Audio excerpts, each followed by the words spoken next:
সবুজ মেরুন সমর্থকরা প্রস্তুত তো? এএফসি চ্যাম্পিয়ন্স লিগ 2 এর গ্রুপ সি এর প্রথম ম্যাচেই কলকাতার যুব ভারতী ক্রীড়াঙ্গন রঙিন হতে চলেছে সবুজ মেরুনের উৎসবে। ১৬ সেপ্টেম্বর রাত ঠিক ৭টা ১৫-তে মাঠে নামবে আমাদের মোহনবাগান সুপার জায়ান্ট, প্রতিপক্ষ তুর্কমেনিস্তানের শক্তিশালী আহাল এফকে। এই ম্যাচ শুধু ৩ পয়েন্টের জন্য নয়, মরশুমের শুরুতে দলের শক্তি ও ছন্দ পরীক্ষা করারও বড় সুযোগ। প্রথমে দেখা যাক সম্ভাব্য একাদশ। গোলরক্ষক হিসেবে থাকবেন নির্ভরযোগ্য বিশালকায়িত।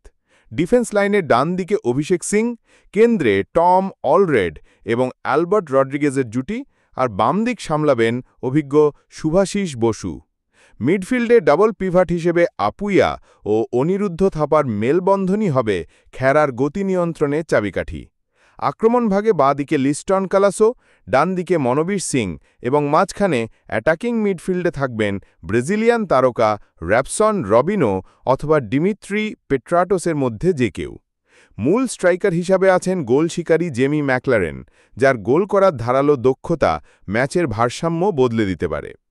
এই ম্যাচ জিততে হলে মোহনবাগানের প্রথম কাজ হবে হাই প্রেসিং এবং দ্রুত ট্রানজিশনের মাধ্যমে খেলার নিয়ন্ত্রণ নেওয়া। থাপা এবং মার্টিনেজের সঠিক প্যাসিং ব্যবহার করে মিডফিল্ড দখলে রাখতে হবে, যাতে আহাল নিজেদের ছন্দে খেলতে না পারে। দ্বিতীয়ত, উইং দিয়ে আক্রমণই হবে সবচেয়ে বড় অস্ত্র। লিস্টনের গতি প্রতিপক্ষের ডিফেন্স ভাঙার জন্য যথেষ্ট, তাই দুই দিক থেকেই নিরন্তর আক্রমণ চালানো জরুরি। তৃতীয়ত, সেট পিস থেকে গোল পাওয়ার সুযোগ কাজে লাগাতে হবে। পেট্রাটোস নিখুঁত ফ্রিকিক বা কর্নার থেকে ১ বা ২ গোল আসতেই পারে। আর সবচেয়ে বড় শক্তি হবে যুব ভারতীর গ্যালারি ভর্তি সবুজ মেরুন সমর্থকরা। তাদের উচ্ছ্বাস ও গর্জন প্রতিপক্ষের উপর চাপ সৃষ্টি করবে এবং খেলোয়াড়দের বাড়তি আত্মবিশ্বাস দেবে।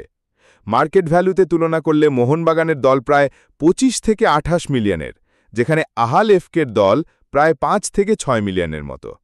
শুধু অর্থমূল্য নয়, অভিজ্ঞতা ও মানের দিক থেকেও মোহনবাগান স্পষ্টত এগিয়ে। তবে ফুটবলে নাম বড় হলে জয় নিশ্চিত হয় না, তাই শুরু থেকেই গা ঝাড়া মেরে নামতে হবে। সবুজ মেরুন ব্রিগেড, আপনাদের মনে কি স্কোরলাইন ঘুরছে? কমেন্টে নিজের ভবিষ্যৎবাণী লিখে জানিয়ে দিন। একসাথে চিৎকার করে বলি, জয় মোহনবাগান।